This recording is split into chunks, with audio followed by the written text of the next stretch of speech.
बिस्मिल्लाहिर्रहमानिर्रहीम। अस्सलाम वालेकुम बच्चों, आपको याद होगा इससे पिछले टॉपिक में हमने क्या फाइंड आउट किया था, लॉरेंस ट्रांसफॉर्मेशन, वेलोसिटी ट्रांसफॉर्मेशन को फाइंड आउट किया था। अब हमने क्या फाइंड आउट करनी है, inverse velocity transformation. Lorentz velocity transformation में हमने U X prime, U Y prime और यू जेड प्राइम को फाइंड आउट किया था, वो वेलोसिटीज जो उस ऑब्जर्वर ने मेजर की जो मूविंग फ्रेम के अंदर था। नाउ हमने उस ऑब्जर्वर की मेजरमेंट फाइंड आउट करनी है जो रेस्ट वाले फ्रेम पे है, यानी हमने U X, U Y and U Z find out करना है। तो सेम ये वही कंसेप्ट है जैसे लॉरेंस ट्रांसफॉर्मेशन और इनवर्स लॉरेंस में था कि लॉरेंस आई थी और उसे इनवर्स में हमने क्या किया था कि जो प्राइम वैल्यू थी उसे अनप्राइम कर दिया था और जो अनप्राइम थी उसे प्राइम कर दिया था और v को हमने क्या कर दिया था, माइनस v से रिप्लेस कर दिया था। तो हमें इनवर्स लॉरेंस ट्रांसफॉर्मेशन आई गई थी। तो लॉरेंस वेलोसिटी ट्रांसफॉर्मेशन हमने फाइंड आउट कर ली। इनवर्स में आप यहां पर भी वही काम करेंगे कि प्राइम को अनप्राइम और जो अनप्राइम है उसको प्राइम कर देंगे और v को v से माइनस v से रिप्लेस कर देंगे। तो ये आपने खुद कर लेनी है, ये इक्वेशन, ये वही इक्वेशन है, बस इसमें यही काम करना है। उसके बाद हम आते हैं Lorentz velocity transformation under non relativistic limits. अब रिलेटिविस्टिक लिमिट्स वो थी जिसमें ऑब्जेक्ट मूव करता है very high speed approaches to speed of light के साथ। नॉन रिलेटिविस्टिक क्या है कि u जो है वो very very less than c है, यानी हम कह सकते हैं कि v over c square over c square is equal to 0। इसका मतलब यह है कि v इतना कम है कि जब हम उसको c से यानी स्पीड ऑफ लाइट से डिवाइड करते हैं तो रिजल्ट 0 आ जाता है। तो अब क्या इक्वेशन होगी, अब उसके लिए हम देखते हैं under non relativistic limit the equation of velocity transformation takes the form. अब वो इस फॉर्म में आ जाएंगी u prime x is equal to u x minus v, u prime y is equal to u prime y, u prime z is equal to u z. This set of equation is called Galilean velocity transformation। यानी अब हम क्या find out कर रहे हैं, अब हमने next यही करना है कि अब हम उसको Galilean velocity transformation से रिप्लेस कर रहे हैं। अब उन इक्वेशंस को देखेंगे ना, u प्राइम वाली में यहां पर हमने देखा v square over c square equal to 0। तो जब ये वाला फैक्टर देखें v square over c square या v over c square equal to 0, तो ये फैक्टर 0 हो जाएगा, तो सिर्फ यही वाला फैक्टर बच जाएगा u x is equal to u prime x plus v। तो इसलिए ये वो सिंपल हो चुकी है। तो हमने इसको सिंपली क्या किया कि वो जो लॉरेंस ट्रांसफॉर्मेशन वेलोसिटी ट्रांसफॉर्मेशन में जो नीचे पटा की नीचे आती थी value v over c square equal to 0, उसको हमने जब 0 से रिप्लेस किया तो हमारे पास ये इक्वेशन आ चुकी है, u prime x is equal to u x minus v, यू prime equal to u y, यू प्राइम इक्वल टू z। तो ये गैलीलियन ट्रांसफॉर्मेशन आपके पास आ गए। छोटे से पॉइंट्स हैं, इनको एज इट इज देख लेंगे एक बार। Next the Lorentz velocity transformation and Einstein second postulate. Now हमने वेलोसिटी को तो फाइंड आउट कर लिया, अब हम ये देखते हैं क्या वो सेकंड पोस्टुलेट को सेटिस्फाई करता है।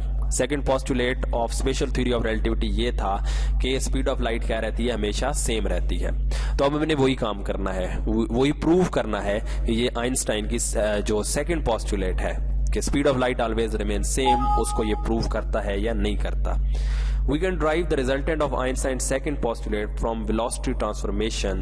According to Einstein's second postulate, the speed of light is constant for all observers. Speed of light same होगी, so speed of light measured by an observer must also be equal to c by any other observer. जो rest पे है वो भी c speed measure करे और जो move कर रहा है उसके लिए भी स्पीड क्या हो, c हो।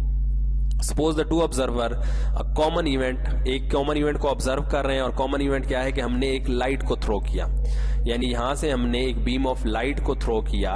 इस लाइट को एस वाला भी ऑब्जर्व कर रहा है और एस प्राइम में बैठा ऑब्जर्वर भी ऑब्जर्व कर रहा है, ये मूव कर रहा है ये फ्रेम और ये फ्रेम रेस्ट पर है। So according to the observer in S the velocity of light along x axis is u x is equal to x.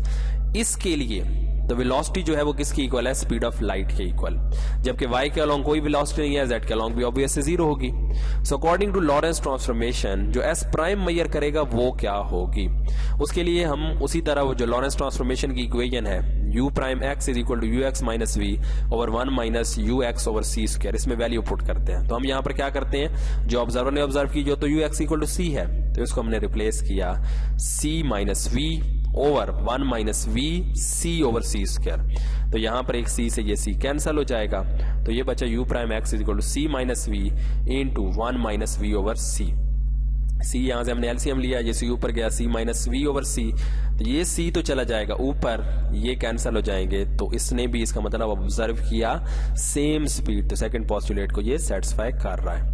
Similarly you prime Y में अब हमने क्या करना है, यू वाई कितना है 0, तो यहां पर जब हमने ऊपर वाले फैक्टर में वैल्यू 0 पुट की, इक्वेशन ही है वो आप वहां से देख लेंगे, u prime y is equal to u y over gamma into 1 minus v u x over c square, तो ये आपके पास आ गई वी यू वाई तो 0, और यहां पर वी एक्स की जगह भी आपने वही वैल्यू पुट कर दी, तो यहां से 0 ओवर समथिंग पूरी टर्म आ जाएगी 0, z में भी पूरी टर्म आ जाएगी 0। इसका मतलब इसके लिए भी क्या है, u prime x equal to c, u prime z, u prime y equal to 0। So the measure speed measured by the observer s prime will also same as measured by the observer s। ये है Lawrence transformation की second equation, second postulate को satisfaction का concept.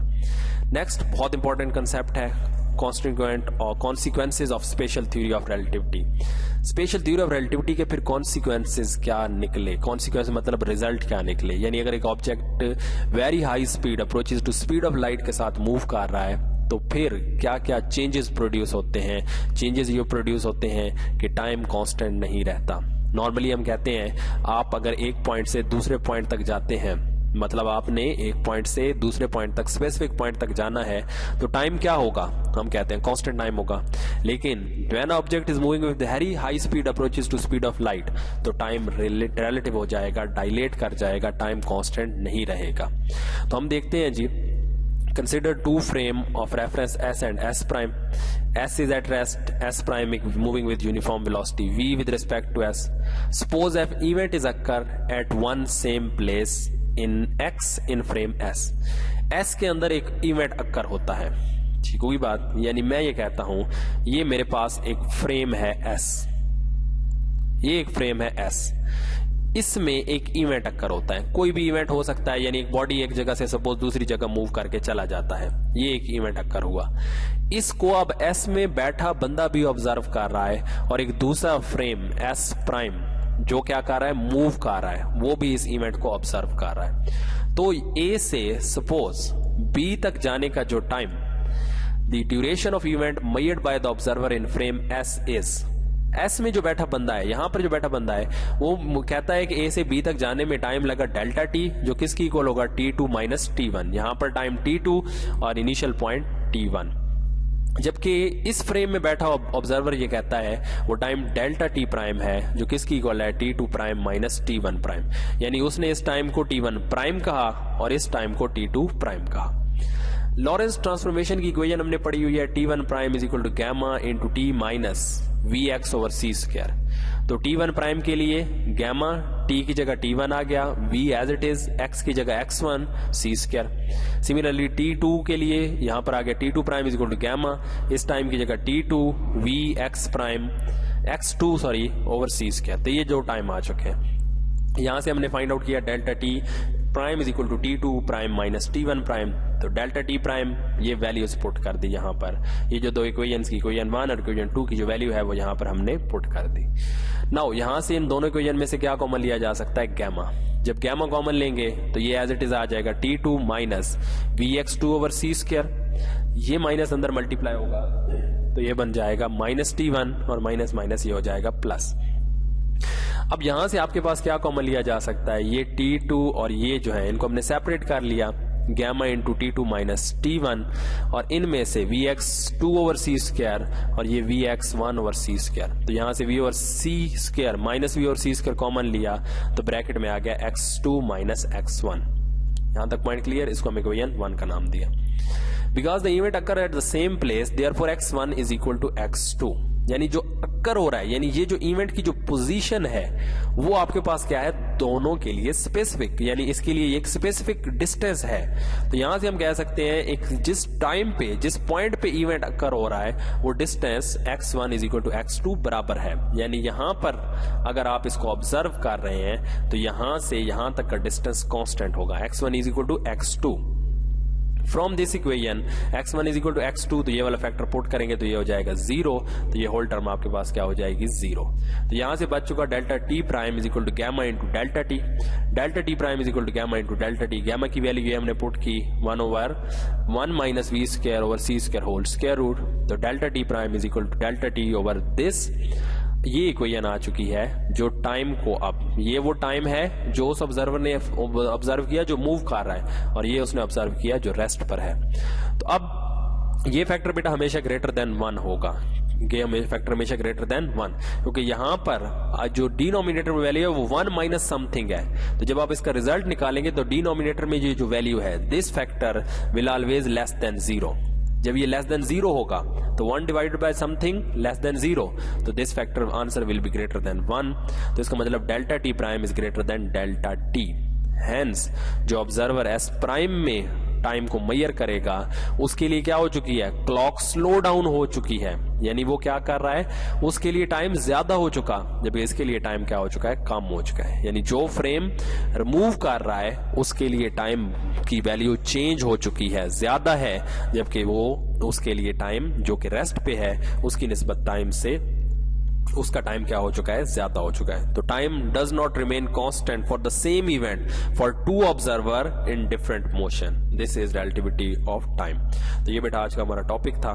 इंशाल्लाह इसके बाद में हम relativity of mass and relativity of length को हम देखने वाले हैं, जो कि इसी वजह से होगी। तो इंशाल्लाह मिलते हैं बेटा नेक्स्ट लेक्चर में, तब तक के लिए अल्लाह हाफिज।